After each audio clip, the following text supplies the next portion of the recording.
حضرت سلیمان علیہ السلام نہر کے کنارے بیٹھے ہوئے تھے۔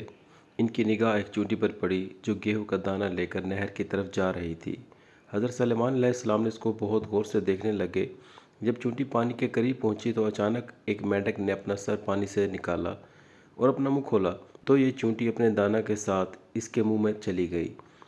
مینڈک پانی میں داخل ہو گیا اور پانی ہی میں بہت دیر تک رہا۔ حضرت سلیمان علیہ السلام اس کو بہت غور سے دیکھتے رہے۔ ذرا ہی دیر میں مینڈک پانی سے نکلا اور اپنا منہ کھولا تو چونٹی باہر نکلی، البتہ اس کے ساتھ دانہ نہ تھا۔ حضرت سلیمان علیہ السلام نے اس کو بلا کر معلوم کیا کہ ماجرا کیا تھا اور وہ کہاں گئی تھی۔ اس نے بتایا کہ اے اللہ کے نبی، آپ جو نہر کی تہہ میں ایک بڑا کھوکھلا پتھر دیکھ رہے ہیں، اس کے اندر بہت سے اندھے کیڑے مکوڑے ہیں۔ اللہ تعالیٰ نے ان کو وہاں پر پیدا کیا ہے، وہ وہاں روزی کی تلاش کرنے کے لیے نہیں نکل سکتے۔ اللہ تعالیٰ نے مجھے اس کی روزی کا وکیل بنایا ہے۔ میں اس کی روزی کو اٹھا کر لے جاتی ہوں اور اللہ نے اس مینڈک کو میرے لیے مسخر کیا ہے تاکہ وہ مجھے لے کر جائے۔ اس کے منہ میں ہونے کی وجہ سے پانی مجھے نقصان نہیں پہنچاتا۔ وہ اپنا منہ بند پتھر کے سوراخ کے سامنے کھول دیتا ہے، میں اس میں داخل ہو جاتی ہوں۔